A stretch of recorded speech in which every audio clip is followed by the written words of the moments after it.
All right, welcome back to the Snap Count. I'm Emilio Calderon, and I'm joined by the fourth biggest contributor to Alamo Draft House in the state of Texas. His name is Caleb Catlin. Caleb, what is your movie snack of choice? Um,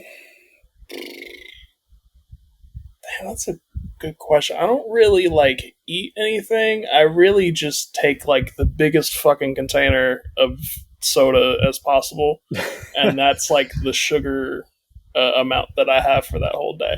Or like at Alamo, they do them in like individual glasses and shit. So and you like press the button when you want to refill. So depending on the movie length, I'll usually get at least like two. The big 3 hour fucker, like the deer hunter, ran through like three of them shits and like a stick of gum. And a stick of gum. That's an interesting combination. There were points in that movie that were like slow as shit, so I was like the foot wouldn't like stay still, so I was like trying to I see. keep the Yeah, you mind gotta. steady. All right, and yeah, we had a very wonky week of football this week. No pre-snap this week. I kind of just want to get into it. We're going to go in order like usual. So we're going to start with the Thursday night football, which was not very exciting this week. The Jets ran over the Patriots in MetLife, 24-3. We had two short things for this game, which is the Patriots show up despite everyone in the league thinking otherwise. It is in fact okay to sit a rookie quarterback, as you can see, and it is in fact okay to just put out a normal veteran quarterback, uh, plus Kobe Brissett for for the job he's doing right now. Because especially this game was ugly. Um, oh yeah, what do you have for this game? Literally just the compilation of Aaron Rodgers to Future's Fried Chia vibe. I just have that copy pasted into the notes section. Uh, I Future don't. and Aaron Rodgers combo is kind of crazy. I didn't have much. Didn't have much anything there. It's hard to watch any Thursday night football game, to be honest. That's fair. Yeah, Thursday night football. Michael's might be like the worst doing it. Like it's kind of brutal to sit it. It's the he'll like he'll broadcast a pretty like exciting play, but he'll do it with the same sort of monotone the whole Yeah, time, and it's the most deflating thing possible. You'll see the sickest catch ever, and it'll be like, "Wow!" I'm like, "All it's a right." first down by Wilson. Yeah, literally. I did. That was the only thing I had for the Jets. Do want to point out is I wrote down: is this team going to get the ball to Garrett Wilson? He did have a touchdown, but I don't know. The receiver stat line is kind of funny for this one. Tyler Conklin led in yards this game. He had 5 catches for 93. Alan Lazard had 3 catches for 48 yards. He had a touchdown as well. Mike Williams had 3 catches for 34 yards. And then Garrett Wilson, yeah, 5 catches, 33 yards, and 1 touchdown, which is for me, I don't want to sound like a hypocrite. I'm always telling offenses they need to diversify, distribute the ball. But, given the talent they have, it's I guess my more pointed question is, what is this offense going to look like at its peak, or is this just what it looks like? Uh, Yeah, I don't know. Aaron Rodgers again still looks kind of like Still looks like froggy a out 40-year-old there. man with an Achilles injury, yes. So Right, even though he is like high out of his mind the whole time, it still looks like how I expected it to. I was more surprised that the Patriots defense, they kind of slumped back a little bit, which their whole calling card this year so far has been Mhm. that defense. So All right. On to the Sunday games then. I can take this one. This one was an ugly one, unfortunately. This is how I had to spend my Sunday morning watching. The Steelers and the Chargers. Two teams who came to this game 2-0. The Steelers won 20-10. Starting with the Chargers, my top note was they need to Palo Santo the entire Chargers office. For what it's worth, first half of this game was very physical. Both teams did look very good in that regard. And the Chargers came out with four major injuries. Justin Herbert, Rashawn Slater, and Joe Alt and Joey Bosa all came out of this game with injuries. Um, yeah, very sobering game, bringing the optimism back down to earth. So, I think it's two sides of the same coin. Very unfortunate, very unlucky, but looked good when everyone was on the field. So you take what you can get from that game. Like, what can you do with these injuries, really?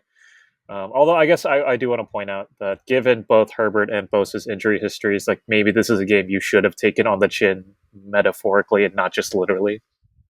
And for the Steelers, I think they already have their quarterback, and I truthfully wouldn't even bother putting Russell Wilson on the field. Fields looked really good. Justin Fields looked really good in this game. 25 for 32 on passing attempts, 245 yards. He had a touchdown, and he had one interception, which was tipped. That one was kind of a funny one. It went up in the air like twice, and then it finally got caught by Bud Dupree. But yeah, the Steelers are now 3-0. They lead the AFC North. Justin Fields looks very solid, and this defense looks very strong. So. I'm mildly disappointed that I can't see how funny Russell Wilson's like vibe would be with the Steelers. I'm mildly disappointed that I might not be able to see that, but yeah, it came away with about the same as you. Really, I was really taken aback by the ability to like switch gears against the Steelers pass rush. You know, you could have easily like killed J.K. Dobbins out there if you wanted to, but yeah, they like it's interesting how Harbaugh and Roman were able to switch over to that pass heavy. Relatively speaking, it was still only like 150 yards, I think, but Herbert did come out of this game in the third quarter, and in the early part of that quarter, Steelers' defense was shutting down the run game. Yeah. Yeah, and then Herbert came out, so the game was a wash after that. But yeah.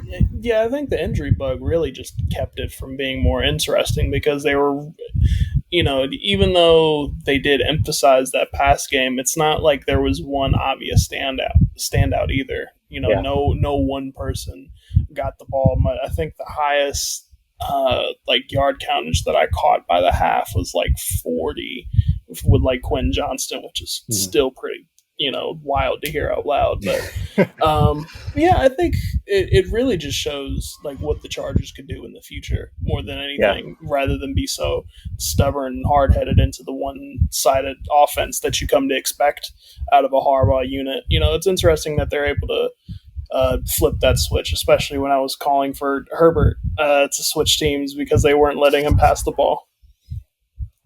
Yeah, Chargers. All the injuries are incredibly unfortunate. That's a different discussion. But at the very least, even through 3 weeks, we were already hinting at this last week. But through 3 weeks, the Chargers have enough that you should feel good. Not just going into next year, but even by the end of the season, if guys get healthy again. But yeah, I do want to point out in terms of injuries, Steelers did lose Alex Highsmith in the middle of this game. He had a groin injury, but Nick Herbig looked really good when he took over on the opposite of T.J. Watt. So Steelers, your AFC North leaders. The next one, this is a funny one that I will kind of very pettily let you take the lead on. Sean Payton and Bo Nix's Denver Broncos go into Raymond James Stadium and shut down the Buccaneers and won 26-7. Do you want to start? I can start as well. Getting fucked on by Bo Nix is some of the most disgusting shit I've ever seen in my life. I even was able to watch some of the footage. I watched the post game interview with Bo Nix, and I was just like, this feels yucky. and I mean, I guess I shouldn't be too surprised because this is kind of how the Buccaneers were last year, dropping really stupid, trivial type of games to bad teams. But I don't know, like, I guess more than anything, like, what does this say about the Lions who dropped that Bucs game? You know, like, that was really my big question. I was like, listen, if we're losing to the Bucs, and the Bucs are capable of getting fucked on by Bo Nix, then, like, I don't know what this really says about the league at all. I do want to point out that Caleb is just sulking, but there is a lot of context in this one. Bo Nix did go 25 for 36 for 216 yards, so it was a lot of quick game. Jaleel McLaughlin and Javonte Williams had good games on the ground. I didn't write down their stats, but they both came. I know Jaleel McLaughlin had a touchdown. But yeah, Buccaneers defensive depth was exposed really hard with this game. Vita Vea, Kalijah Kancey, and Antoine Winfield didn't play in this one. I actually had a good stat here. The Bucs generated. Oh, this is from Next Gen Stats. The Bucs generated a 23.1% pressure rate despite blitzing 41% of the time. Um, Even if you're not great with numbers in football, that's not good. um, I didn't write that for the first two games for the Bucks, but those were closer to 30% each. I know week one against the Commanders is I had it here the 32% pressure rate on a 38% blitz rate, and similar for the Lions game. But yeah, injuries really killed this defense. So I guess again, context, good confidence builder for the Broncos maybe, and for the Bucks, just yeah, you need to get healthy. Oh, and also Bucky Irving, who I shouted out last week. He had nine. He only had 9 rushes for 70 yards, but yeah, might be a positive for them to have another running back who's not named Rashad White. With all due respect to Rashad White. All right, and then first game we'd like to unpack a little more, which was I thought this would be one of the more exciting games of the weekend. I guess it is if you're from the state of Minnesota, but here we are, the Sam Darnold-led Vikings, who now sit at 3-0 thanks to a whopping 34-7 win over the darling Houston Texans. Um, I want to start with a crazy, not super crazy stat, but all four of Sam Darnold's touchdowns came on short passes, which is they're between 0 and 10 air yards, against 4 or fewer rushers and against man coverage, and 3 of them came against cover 0. Darnold now has 6 touchdown passes on the season on dropbacks over 2.5 seconds. That is the most in the NFL. It is 2024, and unironically, Sam Darnold is one of the top 5 quarterbacks in the league. I don't know how to feel about this. Like, I you know me. I'm very open, very vocal Sam Darnold stockholder, and I still don't know how to feel about this. It's crazy. This game was crazy. This game is very revealing. Truly, I had absolutely like nothing to say at some point during this because I don't know. I was expecting like competition because the Vikings again Yes. strong defense, but maybe Brian Flores is the devil. I don't know. That was pretty nasty what he did to C.J. Stroud. I Yeah, initially, bro, CJ Stroud in hell, man. I initially said they made him look mortal, but that doesn't even look right when I like wrote it down. He looked awful out there, and that first half that I caught, Nico Collins only had like 3 targets. Stephon Diggs had to do a lot of the heavy lifting there, and that kind of also lets me know that their pass attack isn't that strong if you shut Nico Collins out of the game because Stephon Diggs is, pretty comfortably as that wide receiver too, and he's not Well, gonna. I think it's unfair to say that. Like Diggs did have a good game. He had 10 catches Yeah, for 94 yards, but I think to your point was that yeah, the first 2 weeks of the season, Diggs hadn't had a big game per se, and this isn't like a big game by his standards either. But it was a game where he needed to show up while they were keeping Collins relatively quiet. yeah. He did end up with he It did was end up with 86 yards on 4 catches. But yeah. yes, to your point, that the first 2 weeks, Collins and Stroud looked like an explosive connection, and I mean they were an explosive connection. And then I don't know, credit to the Vikings secondary here, because yeah, Bynum and Smith is looking like one of the better safety combos in the league. Um, yeah, I don't know. I'd like to unpack this more, but to your point, you said you were kind of in shock, which is just yeah. Though I think I, the bigger takeaway from this game is not so much that the Texans lost this game given our expectations of them. It's more that yeah, the Vikings are much better than we thought they were. I think that's the most concise way I can put it. But I also think this has a lot to do with the fact that like Stroud looks really like rough against like really strong defenses in general. I wish I had a couple of I wish I was able to take a little more time to take games from last year against strong defense and see how he did.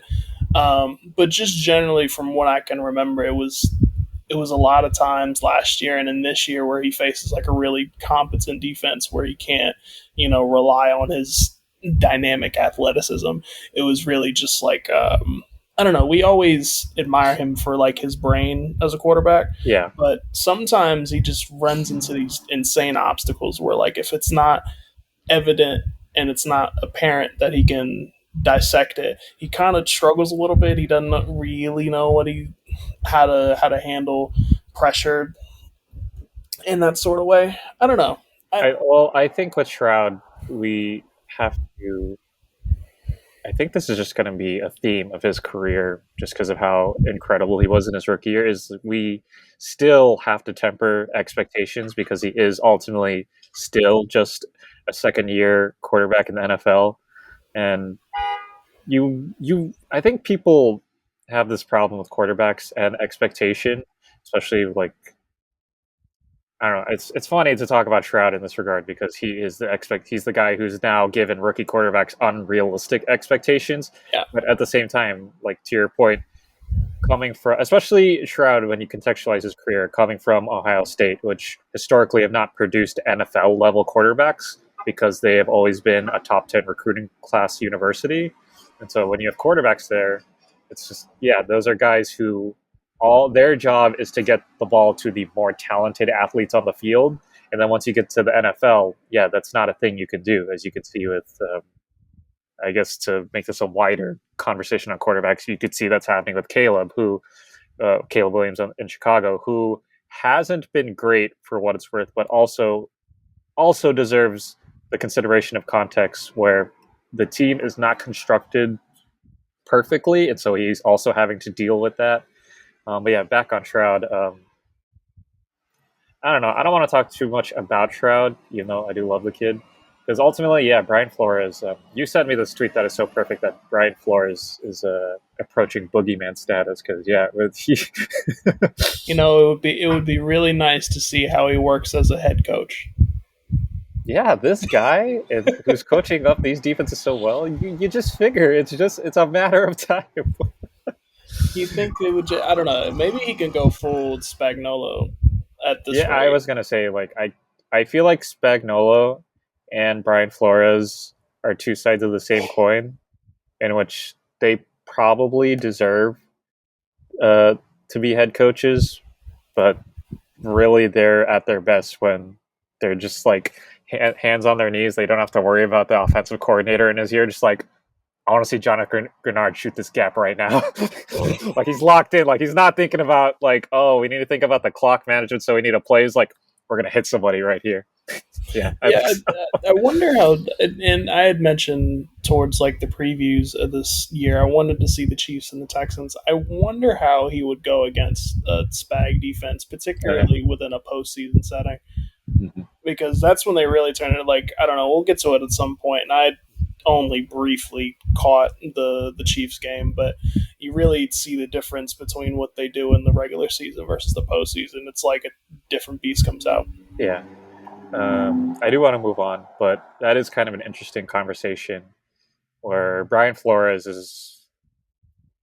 I haven't dissected this current Vikings defense enough to say, but he's relatively more vanilla than Spagnuolo in the sense that, yeah, he just sends guys. Like he is constantly setting an extra man or two on the blitz, whereas Spagnuolo, his bread and butter are those simulated pressures, like those ones where you have a visual strong side and then you have like those guys stunting on the other, and that's where he gets really creative with his blitzes. Or even without blitzing an extra guy, that's how he gets pressures. But yeah, that's an interesting conversation we had, especially with guys like Shroud. Okay, so on to our next slate of games. This was a funny one. um, I don't have a funny or clever segue for this. The Philadelphia Eagles beat the New Orleans Saints 15-12. Um, where would you like to start on this one? I didn't have all I really said in I actually boldened it in the notes app. I said, "Wow, the Philadelphia Eagles are just like the Phoenix Suns," and I didn't elaborate on it at all. I think, but I don't know. For folks who know basketball and football, like you can kind of know where I'm getting at. All that talent, you don't know All what the that fuck you're talent. doing with it. It's weird because you can't tell. Like this apply, I would say this applies to the Suns too. It's like there is talent, and it's are we overrating the talent even, or is it the coaching, or is it both? Right. Like it's so funky that I really can't tell. Yeah, and I don't want to completely like slight what Philly did completely because Dallas Goddard was incredible, but Yeah, this also kind of feels like a Grayson Allen 30-point game. If like maybe that's a little mean to Dallas Goddard, but that's kind of like the vibe that I get from it, where it's like, damn, you're pretty good, but like you don't like feel strong about him in comparison to like all the people. It is pretty noteworthy that they didn't have uh, either AJ Brown either and AJ I Brown or think Devonta Smith. Yeah, yeah, and what was it? Was it Devon? He got hurt like in the middle of the game. Yeah, mm. Yeah, early on in this game. yeah. So I mean, you really needed someone to step up because it wasn't going to be Saquon. Even though he did have like I was a like, but I mean, but it was in this game. He had a but really great game. right, but that's not like my point was it's not going to like decide the game. I think, especially against that Saints game, that Saints team. Um, I don't know. Like, It I mean, Saquon had a really great game here. Did 17 rushes for 147 yards, 2 touchdowns. But yeah, I think you mean like just it's not it, sustainable kind of yeah, thing. Is that what you mean? right. Like sort of. Yeah, it's like I don't know. It's you're looking at Jalen Hurts, and I don't know. You're not gonna win games if that's your primary mode of attack. Even as somebody who is pretty cool on Saquon when he's hot, but I don't know. He had one really good rush that I liked, but the rest of it I was just like, I don't know, man. Like you want something a bit. When I watch I guess to go back to that Suns comparison, when you watch them, you're expecting like a pop. When you watch, you're expecting a lot of fire, a lot of dynamic, Mm-hmm. movements in terms of what they can do. Obviously, they got the tush push, but like they can do these insane post routes. They can do these big streaks with Devontae or AJ Brown. So when you know bring it back down to just your base level Dallas Goddard game, it's I don't know. It, Yeah, it felt like I, incomplete. I don't know. I disagree though because I think that was the Eagles' whole problem, especially last year, is they relied on those explosives, and if they weren't getting those explosives, they weren't able to chip away the those drives. Like I think they've been markedly better at that the first 3 weeks of the season, which is getting up the field without big plays.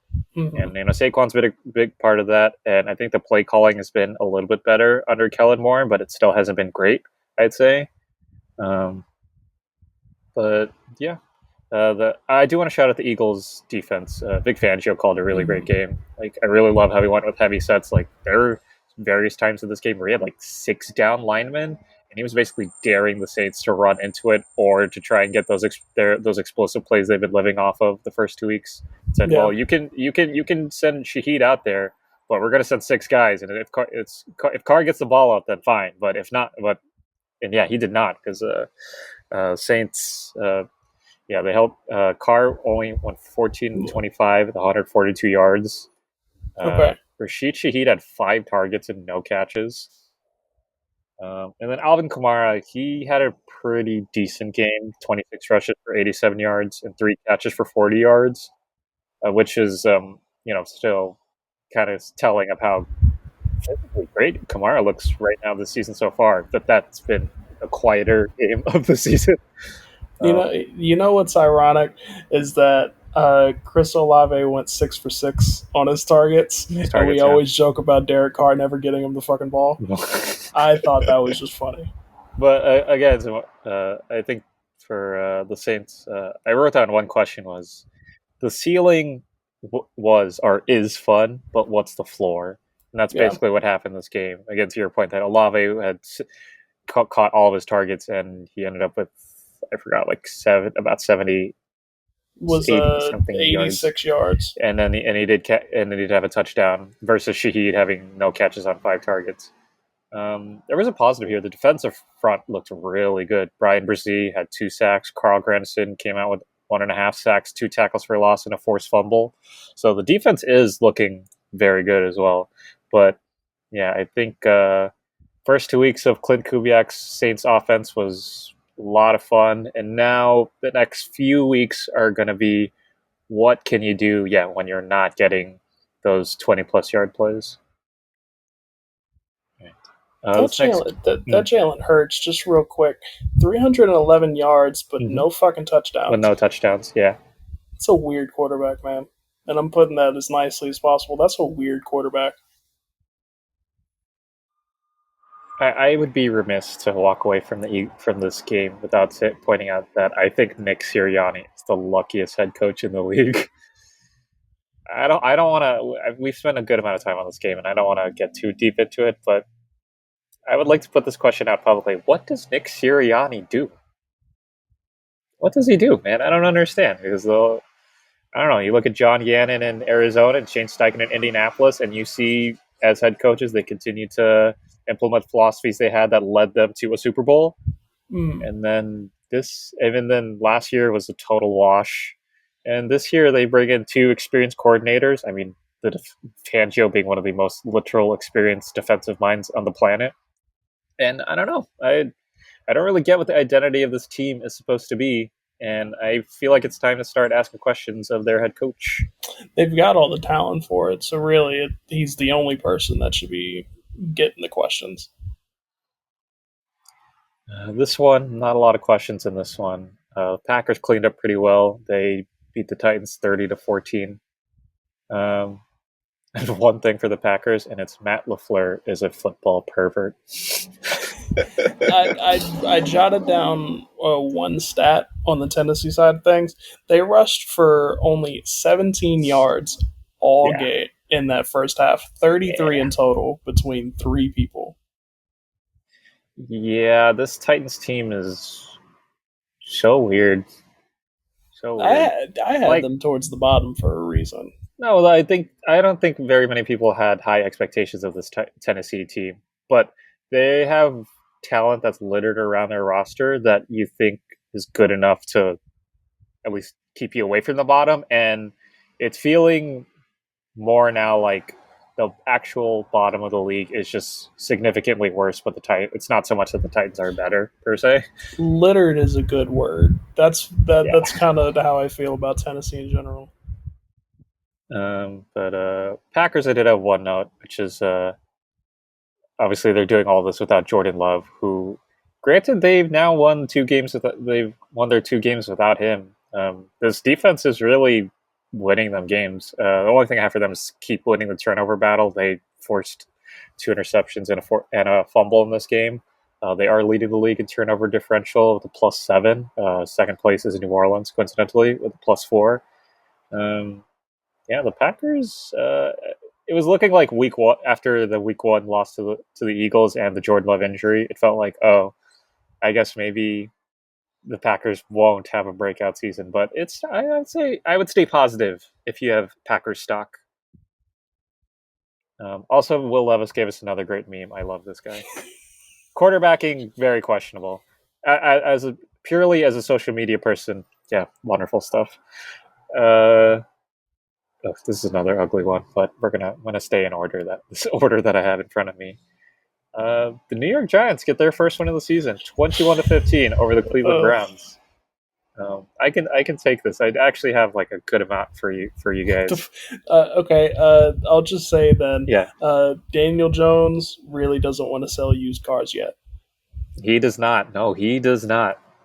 He is not handing you that business card, and he also needs to cut like a strong bit of his check to Malik Neighbors, who is absolutely unreal. The top note I have for the Giants is Malik Neighbors is so good that he might save Daniel Jones's job. Neighbors ended this game with 8 catches for 78 yards and 2 touchdowns. If you haven't seen any clips from this game, the body control on the first touchdown is insane. Like he looks like a top 10 receiver. I'm not kidding. Like just visually, the eye test, he is passing it. I have more stats for Neighbors. First player in NFL history with at least 20 catches and 3 touchdowns in his first 3 career games. He has 23 catches through those games. That's tied for second all time for rookies in their first 3 games with Anquan Bolden. and he became the youngest receiver in NFL history with 2 touchdowns in a game. The previous was Mike Evans. Yeah, Malik That's Neighbors, man. man. He's gonna Um, he's gonna watch the he's gonna watch Odell Beckham out of history real bad. yeah, Giants fans, smile a little, man. You have something to smile about. Drake's bisexual friend might need to sit down. It's gonna be neighbors time. Feels weird segueing to this, but for the Cleveland Browns, That's sick. for the Cleveland Browns, my headline for them is the jig is up, man. Deshaun Watson's EPA per dropback in weeks 1 through the first 3 weeks of the season is the worst for any Browns quarterback to start a season since at least the year 2000. And let me list you the seasons that is worse for. Again, for just the first 3 weeks. But this is worse than Deshaun Kaiser in 2017, Brandon Weeden in 2013, Derek Anderson in 2008, and I'm emphasizing the Baker Mayfield year in 2019, and the previous worst, which was Brady Quinn in 2009. Oh, fuck. Jesus Christ. And then back to this year, excluding Bryce Young, who has now been benched, Watson is last in the league in total QBR, yards per attempt, yards per dropback, success rate, and explosive play rate. I do want to fully contextualize, not to give him the benefit or the Browns the benefit of the doubt, but just to give you an idea of how bad this is. Yes, Nick Chubb is not playing. Their run game has not been great. They do have an injury of, forget if it is either Wyatt Teller or Joel Bitonio on the offensive line. But yeah, I don't know. I just gave a bunch of stats that you people may or may not even care about. But I'd say the flip side of that is, this guy really wants me to stop talking about Deshaun Watson. Trust me, I want to stop too. But I don't know, man. It feels like this is real malpractice to pay a guy this much money, and this is the best you can do. Because we talk about expectation of quarterbacks like we just did it with a second-year quarterback in C.J. Stroud. We talk about the expectations we have of the Mahomeses, the Allenses, the Jacksons, the Prescotts of the world, and Watson gets paid like he's one of these guys. And yeah, I don't know, man. The jig is up, man. I think it's time for Kevin Jameis Stefanski Winston. to do something. That's what time it is. It is time for Jameis Winston to try and salvage the season, because I think people universally agree that this Browns team should be no worse than a wild card team or maybe the first team out. But with Watson, this looks like a 6-win team, like at most. Yeah, I don't know. The jig is up, man. I don't know. We can't keep pretending that this guy isn't even an NFL starter right now. Like, I don't know. Yeah, I wanted it.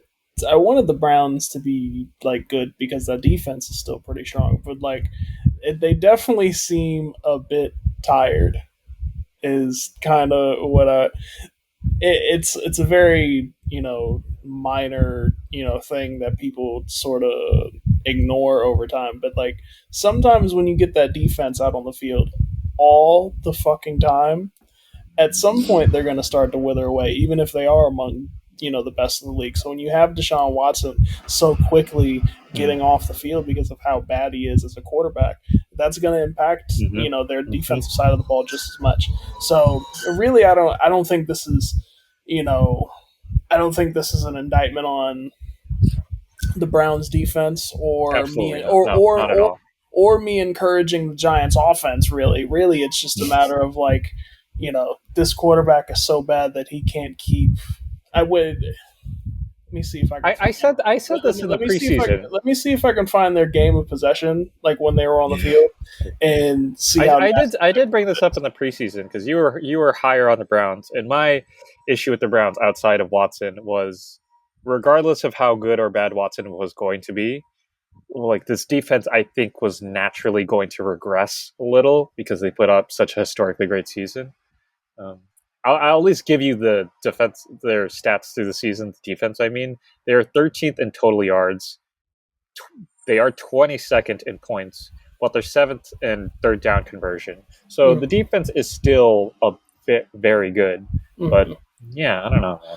So the Browns' time of possession is 26 minutes to the Giants 34. 34.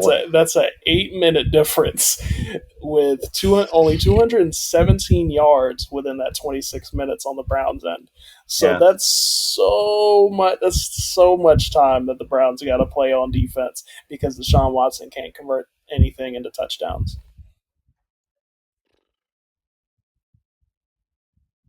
This ended up being a very ugly slate of games here in the middle of this podcast. I apologize, but we're going to move on because I don't want to be sad about this anymore, and I'd like to be sad about a different team.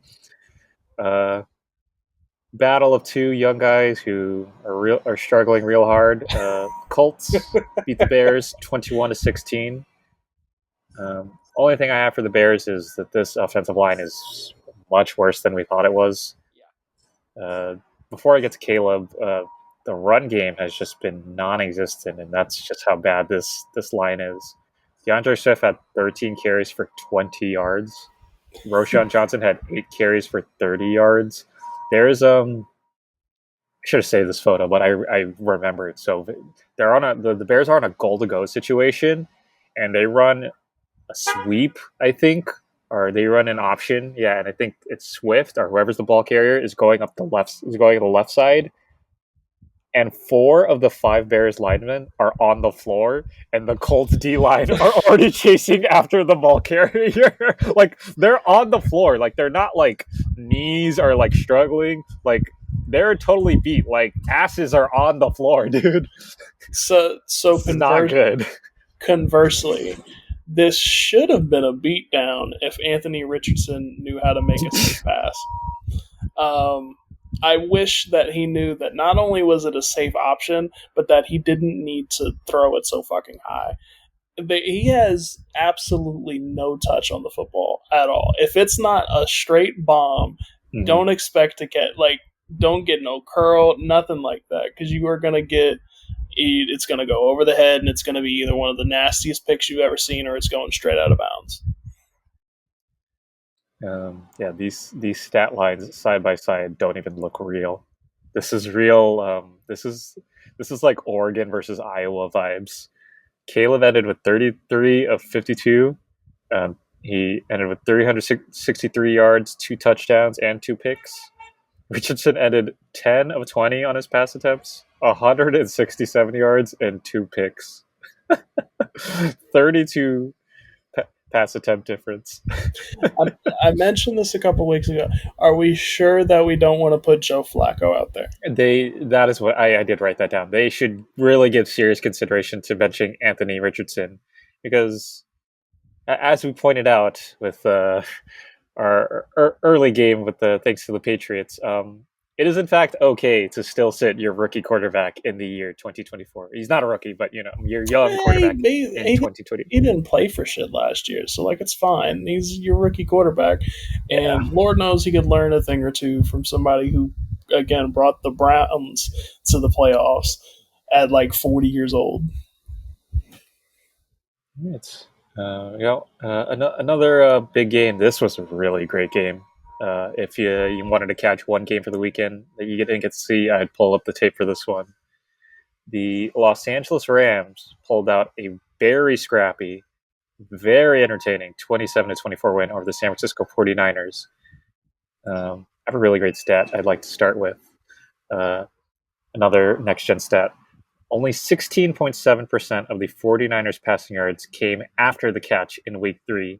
That's the lowest percentage of team passing yards coming after the catch the 49ers have recorded in a game during the Shanahan era. And it's the only game they've ever gone under 20%. Brock Purdy actually had a really great game, which is kind of funny. He ended 22 for 30 on his passes, 292 yards, and 3 touchdowns. And this is a little cherry on top for you stats nerds. He averaged 3.39 seconds on his time to throw. That is the second most in a game so far this season. I've been a Purdy skeptic since he stepped on, and I've had to lighten it up. And then this was funny because Yeah, he looked really great. This line held up, and he was finding guys. Juwan Jennings was the one who had the big game. I forgot. He ended up with 175 yards. But yes, Caleb, take the floor. What, how did this game make you feel? Just a quick question. You said 3.39 seconds Was the per throw. average time to throw? Yes, and that was Yeah, just that's interesting because towards the end of the game, he had this one play where he was stuck behind the line of scrimmage for what felt like an eternity. So I wasn't sure if he was getting it out even faster beforehand. Like without that play, does it even get faster than that? And listen, if anybody wanted to hate on Brock Purdy, it was me. I thought he was maybe the most middle of the line quarterback you can imagine, and to a degree, that's still kind of true. But I think no with games like this. What again also a former I'll say now former Purdy skeptic. What when he stepped into this team, it felt like he was just in big air quotes just the best yeah, Shanahan quarterback. Like follow the scheme, execute. That's it. Don't do anything else. But games like this made yeah, me feel like wow, like no, he's really like we're looking at it's one of like the borderline top 10. Like he's a 10 to 15th ranked quarterback in the league, and like he deserves like yeah. he actually kind of deserves the recognition that he's been He getting. has Like honestly, he has a much better feel for the game than I gave him credit for. I think a lot of that really just stems from him from a lot of experience. Really, him going to the fucking Super Bowl, I think mm-hmm. does a lot for him in terms of figuring out Yeah, like exactly. what he needs to do. That's a But good way of look. Yeah, he is learning very quickly from the experience that he's been given. Like similar to Shroud, like when I don't even want to say if when because he is going to have a bad game this season, yeah, like whether that's plural or not. But when we look at guys like Shroud and Purdy, we're going to have to take that step back and realize, like, yeah, if I don't know what the 49ers schedule is off the top of my head, but if it's a game where, like, maybe they do play the Chiefs or they play a defense that sends like diverse blitz packages, we're gonna have to realize, yeah, this guy probably hasn't even seen, or even if he's seen this in the tape room, this is his first time seeing this, literally, maybe kind of thing. mm-hmm. But yes, all things considered, he was great. He was not the problem. This was such a strange game to me. Yeah, it kind of felt like it's pretty funny that Juwan Jennings was the big standout because everybody else just seems to be kind of unhappy. And this is kind of where I put this is where I put Sage around the San Francisco locker room Mm-hmm. because it seems like Mm-hmm. nobody is happy to be there. It seems like everybody just wants to like kill Shanahan or the front office. Doesn't matter. But like I thought it was pretty glaring when Ayuk ended up, shrugging and accepting the 49ers initial deal anyway. He didn't get a raise, if anything. I'm not sure if he took like less No, than the initial offer, but Brand, maybe he got that I first one. I don't accepted the know. deal that was originally in place at the beginning Which of the off season. which has got to feel like a massive, knock at your ego. Especially as somebody who needs that sort of edge the way Yeah. Ayuk does. I don't know, and you got that with Trent Williams. You got guys on the defensive end of the spectrum. You got guys that are also hurt that they're also missing. I think it's was it Greenlaw or was it somebody on that defensive line that was really important for them in that postseason. But yeah, it's one thing for this to be like a Super Bowl hangover because that's natural, Yeah. but it's a totally different thing when you have a team like the Rams that are so deflated and beat up, and you're still getting smoked by Tutu Atwell. Yeah. Like this was supposed to be this was supposed to be a gimme game, maybe not too easy because they are division rivals, but yeah, No, no, I this get was it. supposed to be a big bounce back game for them, and Given the Rams' injuries, like truly, yeah, which we have absolutely like hammered home the first 2 weeks of the season, this should have been a game that the 49ers walked. Maybe not totally blowing them out, but they yeah, should have walked, even with the 49ers' own injuries. yeah. Like they should have walked this game, really.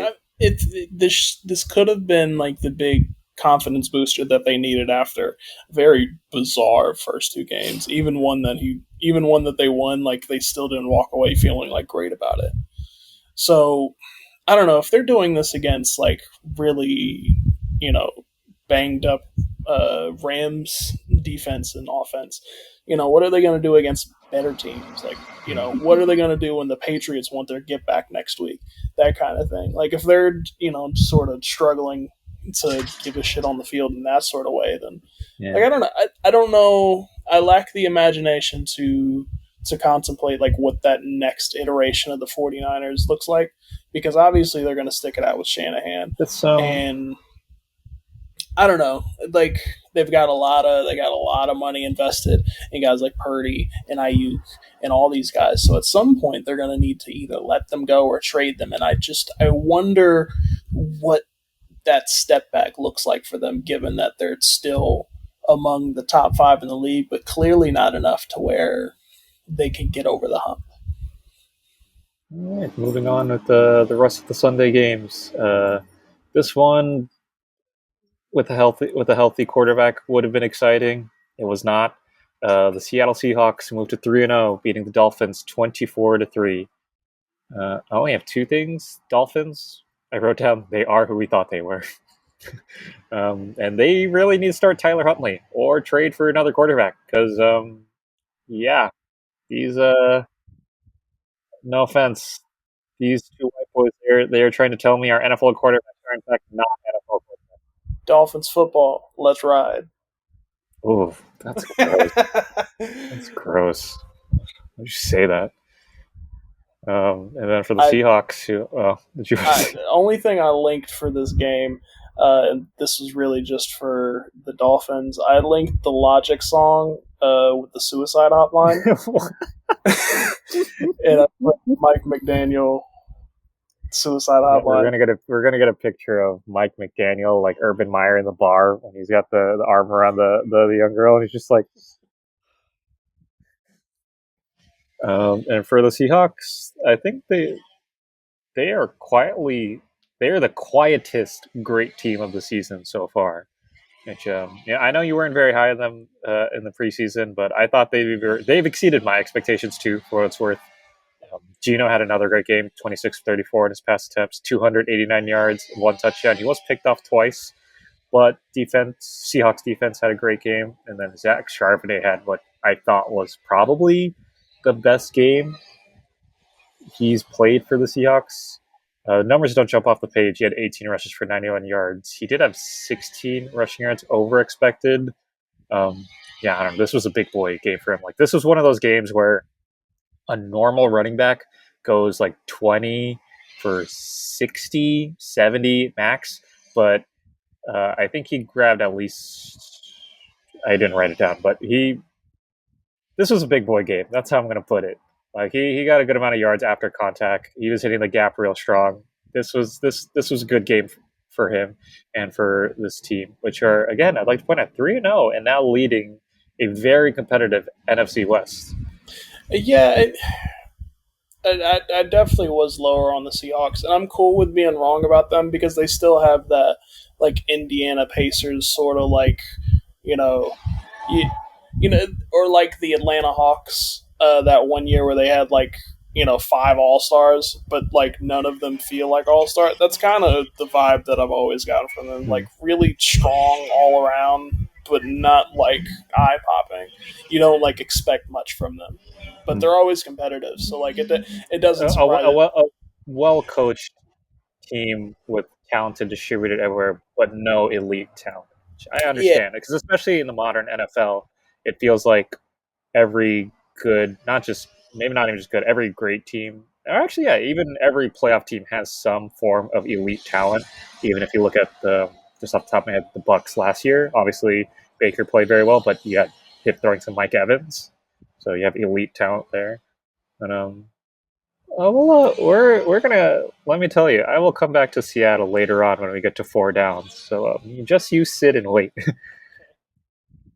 um, No, another surprise from Sunday is the Carolina Panthers, fresh with a new, big air quotes, new quarterback, beating the Las Vegas Raiders 36-22. Raiders, I don't want to talk about too much. I had one note for them, which is they really need to upgrade this running back room because it's not good. Just season stats so far, including this game. Zamir White has 32 carries for 102 yards. That is 3.2 yards per carry. According to Next Gen, he's got negative 19.4 EPA. And behind him is Alex Madison, who's got 12 carries for 27 yards. That is 2.3 yards per carry. And even with only those 12 rushes, he's got negative 4 EPA. Yeah, Raiders, get on the line with somebody. I can't even think off the top of my head. Get on the line with somebody and get a running back. My God. But for the Panthers, we've said this now twice, and we're going to say it a third time. It is, in fact, okay to sit your young quarterback. It is, in fact, okay. Andy Dalton, wow, had a really great game. 26 for 37, 319 yards, and 3 touchdowns. He is the first quarterback this season to have a 300-plus yard, 3-touchdown game. He had a positive 12.2 EPA this game. That is a top 10 EPA performance by a quarterback this season so far.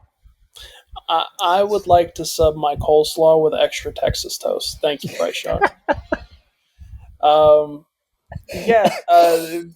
Canales, he got the light out of Baker Mayfield. So really, I think we were looking at this wrong. We thought maybe he would find the light at the end of the tunnel for Bryce Young, when in fact he was finding it again for Andy Dalton, who has done this now like twice already in his career in his 30s. Yeah, and I don't get it. I just feel kind of sad. I don't want to harp on this because it does make me feel really sad. I'm not a Panthers fan. I wasn't particularly attached to Bryce Young.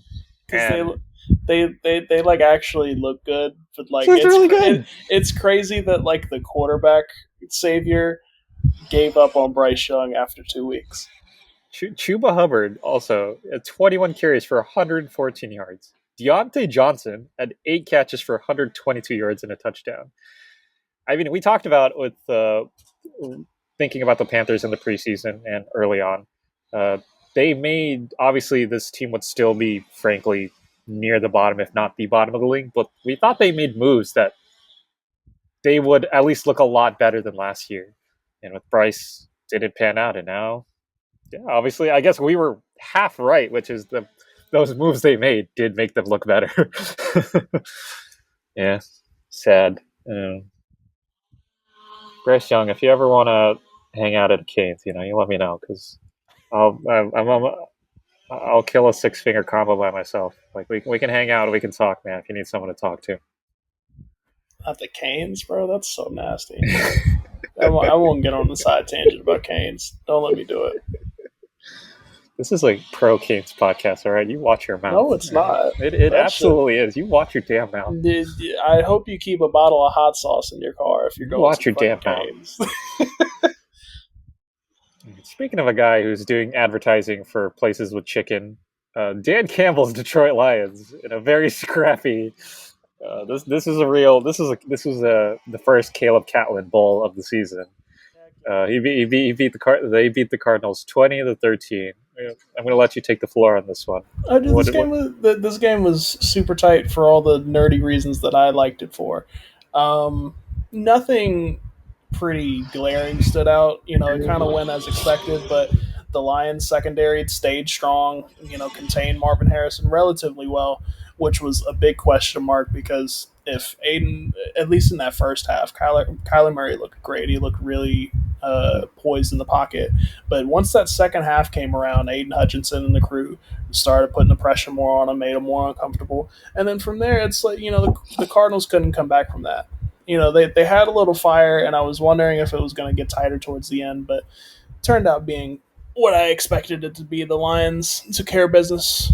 Pretty strong stuff all around for the guys. The Cardinals didn't look like chumps during the whole thing, which was something I really wanted to look for in that second half. When they started getting more uncomfortable, they didn't fold, which could have been really easy, which says a lot about that team. My favorite 6-win team of all time. I do want to point out, Goff did look a lot better in this game. He did throw picks still, but he looked a lot better than he had the first 2 weeks of the season because he did not look very good. Yeah. and Well, David Montgomery rushed for 105 yards on 23 carries. this was kind of the secondary that Goff needed to come back. Needed to have a If he decent. struggled against them, I think it would have had more to say about Goff than it did about anything else. And then we got two more games. One of them was Sunday Night Football, in which this team had the luxury, or I don't know if you want to call it the luxury, of back-to-back primetime games. But in Atlanta, we had the Falcons hosting the Chiefs, and the Chiefs walked away with this one 22-17. Um, I'd like to start, just because I don't have a lot for them, with the Chiefs. I wrote down the underrated part of Mahomes' magic is sometimes it's boring. 26 of 39, 217 yards, two touchdowns, and a pick. Uh, uh, for those unaware, Isaiah Pacheco is on IR right now. He's going to be out for at least 4 weeks, but injury timeline looks like closer to 6. So they put in rookie running back Carson Steele, who had a decent game, 17 rushes for 72 yards. But a real workhorse for this game was Rashee Rice at 12 catches on 110 yards. Um, yeah, I don't know. I talk about this almost every week with various quarterbacks in offensive schemes, but Mahomes continues to be the king of the flashy plays, those big throws, like the weird side scramble, sidearm, weird art angle throws. But the best teams in the NFL, you need to be able to win these games. They at no point looked even great. Like this offense, like I don't want to say it looked like it struggled, but the entire game they were in second gear. Like this is kind of like they were in second gear, or they were like off roading the entire game. Like it's gonna be bumpy, but we're just gonna keep going, kind of thing. And yeah, they did what they had to do. They chipped away at this Falcons defense, and especially the run game. I thought maybe the Falcons would win this game because the Chiefs wouldn't have a run game, but Steele looked a lot better than expected, and they were okay taking the short yardage, whether it was to Rice or Kelsey, who looked better. I think he had 4 catches for 40 yards, so he looked better this season, this game than the first 2 weeks. But yeah, the Chiefs continue to just fucking grind us all away into dust. Do you have anything for the Chiefs?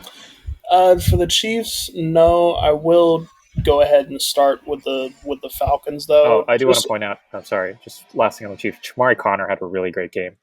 He had a pick, 2 pass deflections, and 10 tackles.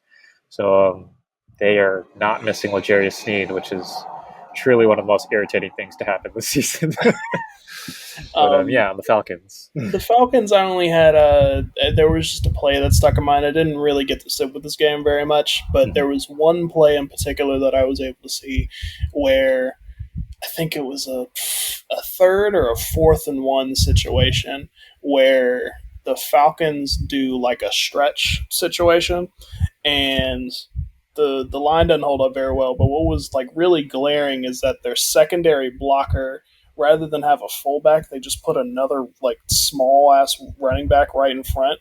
And then when he gets fucking stuffed, then then the play ends up blowing up in their face, and it's like, all right, like that kind of feels indicative of what the Falcons are doing. It's like, like what's the goal? Like, I don't know. It's little things like that where it's like, yeah, you probably need to do a QB sneak or a halfback dot. Literally anything other than, I don't know. I'm gonna do a stretch out here and I'm gonna have one of the little homies do the blocking, and I don't get it. For the Falcons, I wrote down 2 questions and I crossed them both out. I wrote down, what's the floor? I crossed it out. And I wrote down, where's the ceiling? And I crossed it out because honestly, like I feel like through 3 weeks we've learned a lot about almost every team in the NFL. And the Falcons, I'll say the defense does look much better than last year, given the moves they made and Raheem Morris. But yeah, I'm still really unsure about this team. Kirk Cousins had a decent game, 20 for 29, 230 yards. Bijan had a really poor game. He only had 31 yards on 16 rushes.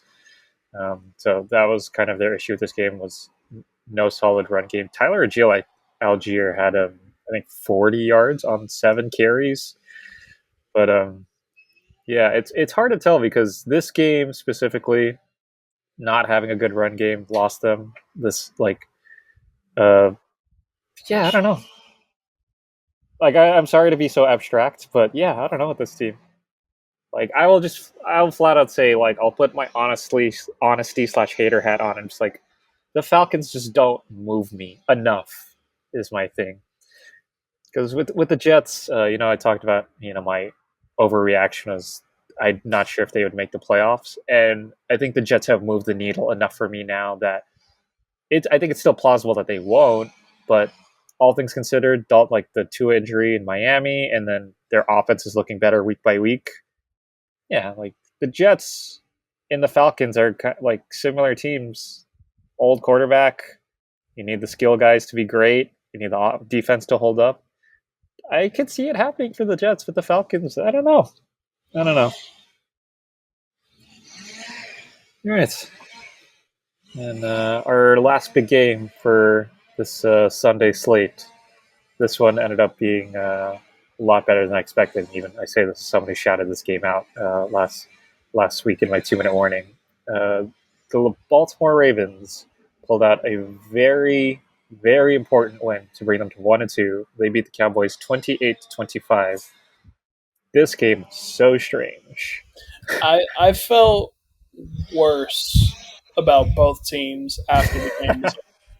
And I didn't think that was possible because I like the whole pitch, your pitch, and even my pitch a little bit.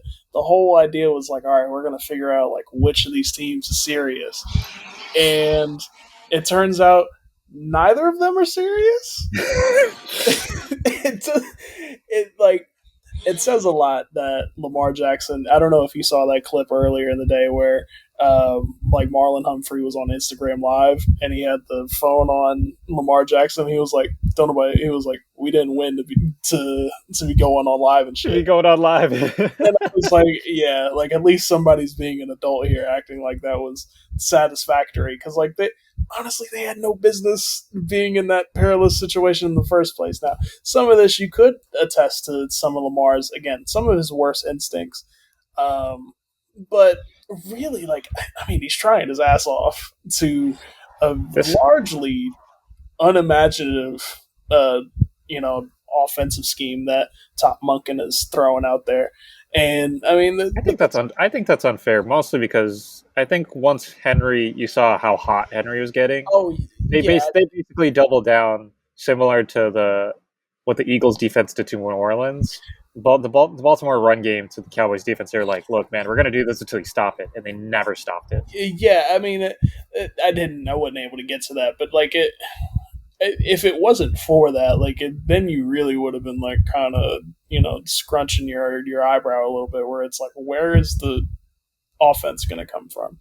Like it can't just be Lamar all day. And then thankfully, Derrick Henry was able to evaporate a very unserious Dallas defense who Yeah, didn't really get it together until the back end of it when Dak was slowly but surely coming back. Which, again, we said this at the beginning of the year. None of what's happening with the Cowboys is Dak Prescott's it's fault. Dak Prescott's fault. Like if anything, he's the reason. He was able to exploit a very sloppy Ravens defense towards the back end of that game, where he was just like exploiting a lot of very obvious pass situations. Yeah, that their late touchdown in this game, he finds I think not Kavontae Turpin in the back of the end zone, and he's wide open. But it makes and I had the same issue when the Ravens faced the Chiefs last year, where it's like, yeah, the Ravens probably could and even should beat the Chiefs, but it's just like, I don't know, man. Like they tend to fall apart and get sloppy. I want to read the stat lines for this one. This is so strange. So Lamar ended with 12 of 15 on his pass attempts, 182 yards and 1 touchdown. He also ran the ball 14 times for 87 yards and a touchdown. Derrick Henry ran the ball 25 times for 151 yards and 2 touchdowns. Beast. And then Dak Prescott went 28 for 51, 379 yards and 2 touchdowns. Fuck. Yeah. And the reason he did that is because Rico Dowdle only ran the ball 8 times for 32 yards, and I didn't even write down Zeke. I think he touched the ball maybe 3 times. 3 times 6 yards, with one of them only being like he has a long run for 4 yards. which is nasty. I don't want anyone listening to this to get the wrong impression. I think for us, our frustration, I think both of us, our frustration with the Ravens is when you watch games like this, it's very clear like you guys have the talent and you need to assert yourself Yeah, because this is super abstract. And I'm sorry to sound like Chris Collinsworth here, but going back to last game, like when we watch the Chiefs, or I'll even include the Bills to their first two games in this, it doesn't feel so much like they're struggling. It feels like they are grinding the game out. With the Ravens, like I just don't trust this. It feels crazy to say that, but I don't trust this offense as much as I feel like I should. yeah. Because yeah, this was definitely equally the run game was awesome from both Jackson and Henry, as much as the Cowboys' run defense just did not stop them at all. For the Cowboys, I think I said this last week. I already forgot, but seriously, trade for a running back. Jesus Christ, dude! What the hell, man? Like who's available on the running back market? That's the Like, that's I'm gonna go full like Zoomer here because this is something I very much feel like Zoomers say. There's like just go trade for a guy. Like, I don't know, man. You're the anti splash out for a running back guy. Like, there is 100% a running back out there. you'd be I'm trading for like heated a right running now. back. You'd be trading for a running back three, is I guess what I'm getting at. Like it feels largely a bit lateral. I feel like you're kind of rolling. It It feels like just a dice game when you're it going for just feels going crazy into the because when running back I market. look at teams like I don't know, I look at the Steel. I stick. The Steelers they picked up Cordarrelle Patterson this year. Mhm. That guy would have been perfect on this team. A guy who can run the ball and is a very great pass catching option. I don't know, like the Chargers. Granted, you're taking a gamble on the injuries, picking up both Dobbins and Edwards. Yeah, I don't know, man. I don't know. I just I look at the landscape and I don't see any like running backs to trade for. So you go back into the free agency market of it, and you're back to that sort of like, can I trust Dalvin Cook to give me anything? That clearly the Bills couldn't do it. I did want to point out. I had one more thing for the Cowboys was they didn't record a single sack in this game, which is I probably That's should have looked it up, but I am willing to guess it's probably been a while since the last time that happened.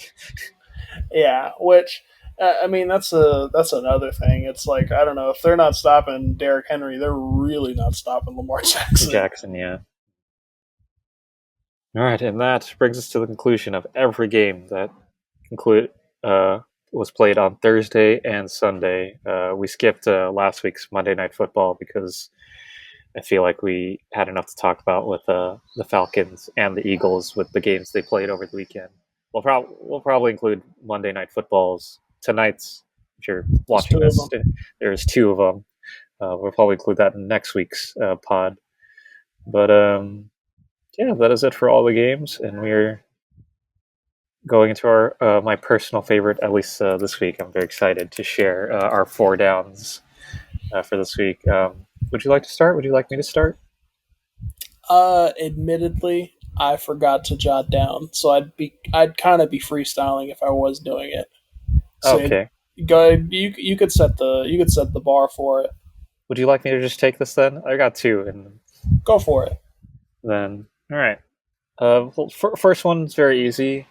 I didn't think I'd get to shout out somebody from this team at all this season, but here we are. It's week three. Panthers quarterback Andy Dalton, which again I already gave out a stat line, but 26 for 37, 319 yards, three touchdowns, 12.2 EPA, which again is a top 10 performance by a quarterback this season.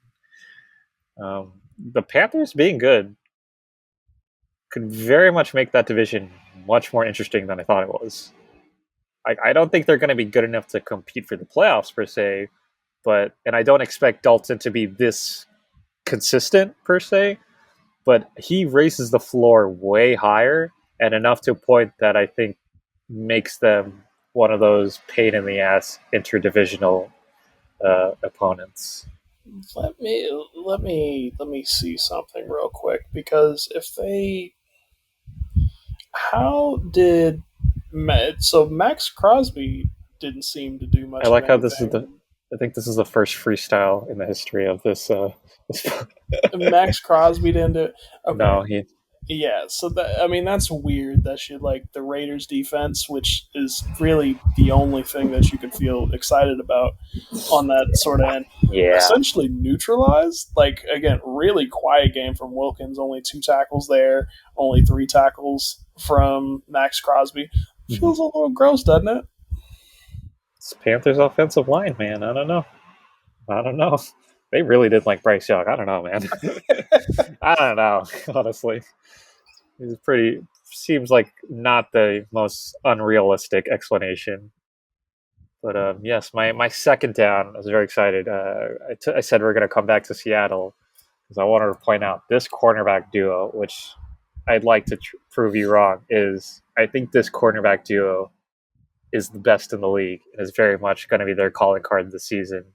Devon Witherspoon and Rick Woolen have been lights out first 3 games of the season.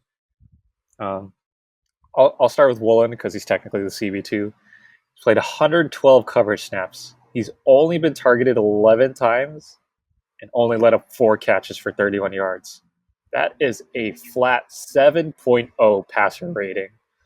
And then the king himself, who I think the way the season is going has a very real outside but very real chance at defensive player of the year if he gets his turnover numbers up.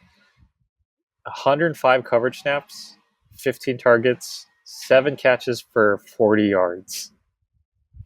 You know, Like these guys, man. Mike McDonald. Like when Mike McDonald signed on for this job, I thought the more I knew Woolen and Witherspoon would be rock solid, but I thought maybe what we would see like the bigger gain out of the team would be the pass rush, which has been great. Boye Mafe has probably been a top 10 pass rusher this year. Byron Murphy and oh my god, Byron Murphy and Jesus Christ, please don't kill me for forgetting our other tackle's name. But yeah, this D line has been really great. But yeah, Woolen and Witherspoon are shutting guys down.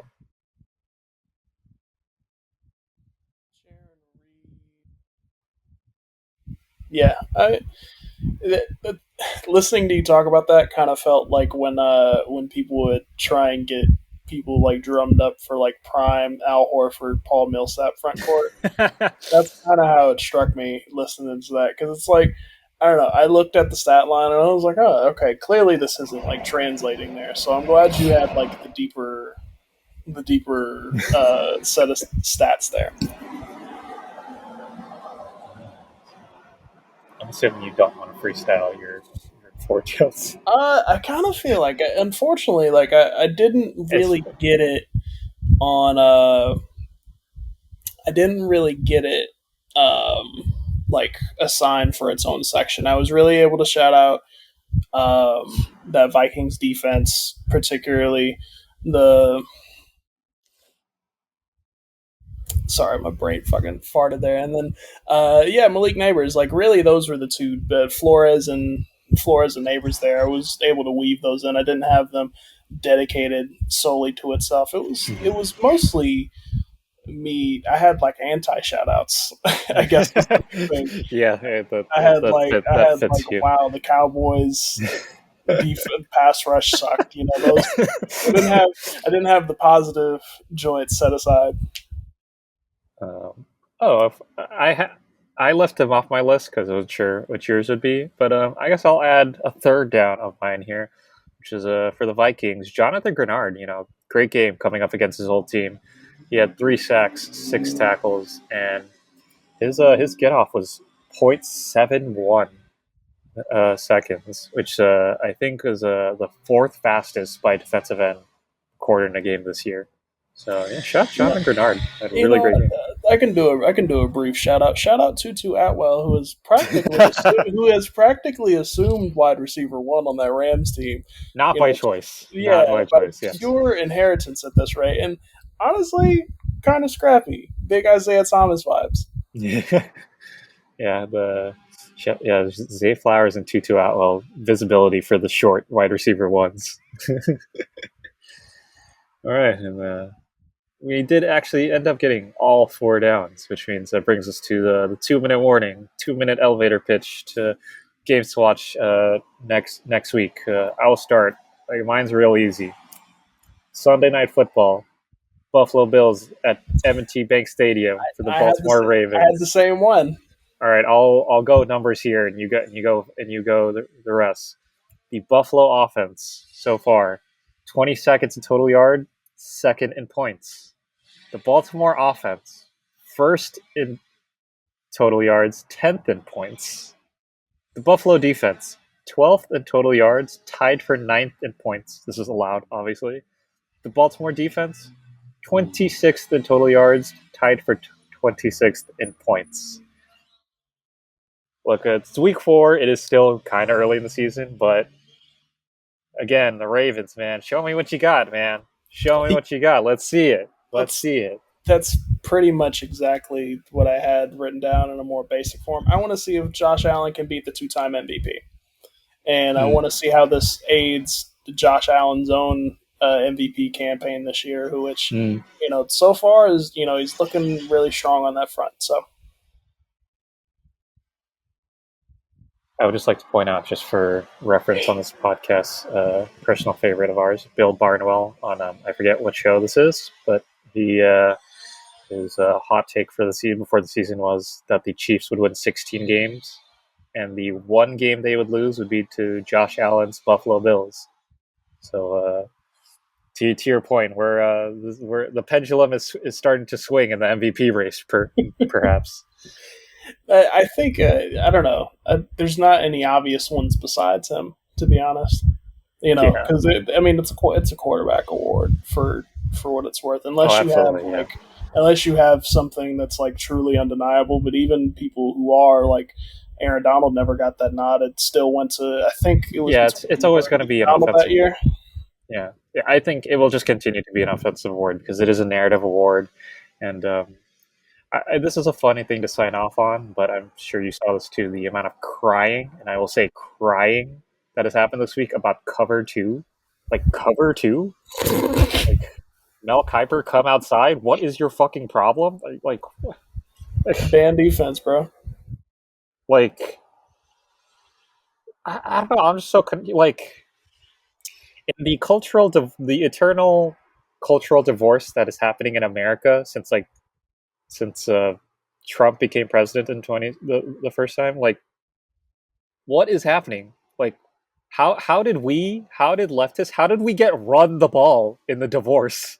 How did this happen?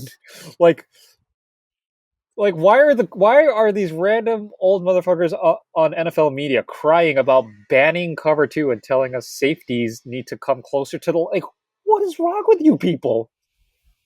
God, yeah, I don't. That's disgusting. That is disgusting.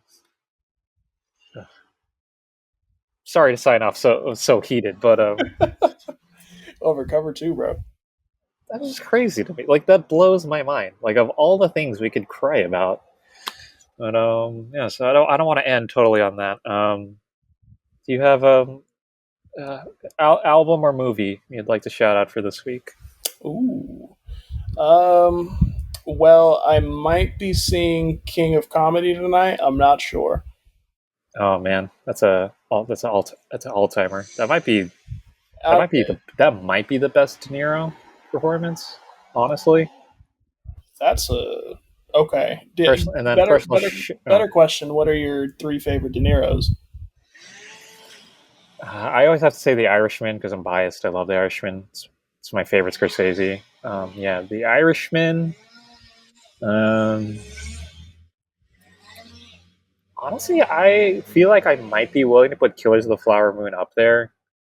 That I don't love that movie as much as someone like me should, but De Niro specifically is awesome in that movie. That really is a shame. And then Irishman, Killers of the Flower Moon, and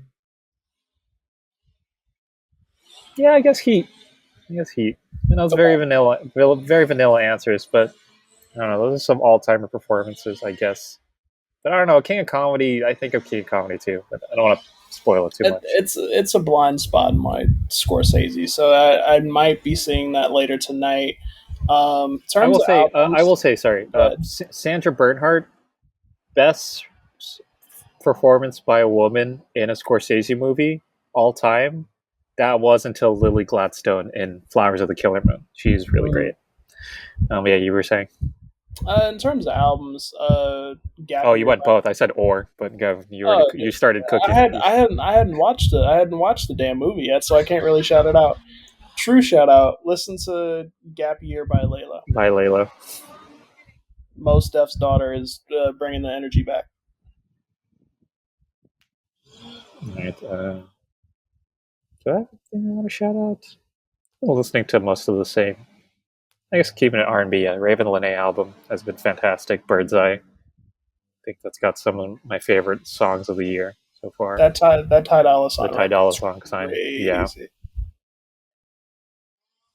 Um, Even got a good Donald Glover, out of the bit. Which I listened to that album this year, and I wanted to like it more. Same way I feel about the last Glover one before that. mhm. You want to like his ambition more, but sometimes he kind of stinks. Here, it's really nice to hear him grounded on Raven Lene's joint. So Well, you went movie and album, so I guess I'll bring up movie. I didn't bring up Letterbox because my short-term memory is so bad right now. and I told you I haven't even watched King of Comedy yet. So like Yeah, I can't shout it out before. that's a shout out, kind of. We did recently watch Snack Shack, which has it's on streaming, but it's a small movie. But it has a Connor Sherry and Gabe LaBelle, who's uh, um, Christ, whatever his name is, but the lead in The Fablemans, the son. But Okay. I thought he was really great. Uh, I don't know what else Gabriel LaBelle's in, but just on the strength of The Fablemans and now this movie, I am willing to say he's probably one of the more exciting young white dudes in acting we have. Obviously we get inundated with a bunch of them, Yeah. but Dominic Sessa, we have to see. Like, The Holdovers was his first movie, so I am curious to see what he looks like in anything else. But yeah, Gabe LaBelle, I think he's about to go on his Tim Chalamet run. I think he's going to be next. But yeah, Snack Shack, very fun movie, really really nice. It's a summer movie, which is very annoying that it came out in the early spring. Yeah. So if you're looking for a fun summer movie to sign off on or to start the fall with, then this is It's the one, I think. it's funny because that's kind of how the songs of the summer kind of operated too, Yeah, they where never it's come like out they like come out in like March and April and shit, and or like September. That makes no sense to me. Anything. then you get left with like Shibuzi as your real song of the summer God, because oh it God, actually came out in like June. terrible. Post Right. Malone. Well, I hate to sign off on that, but on the positive, hey, we kept it real tight this week. I'm very happy. Um, Thank you to all you folks, whoever listens to these, for listening as always. Whenever, wherever you're listening, as always, good morning, good afternoon, or good night. We will see you again, or you'll hear us again next week. Thank you so much.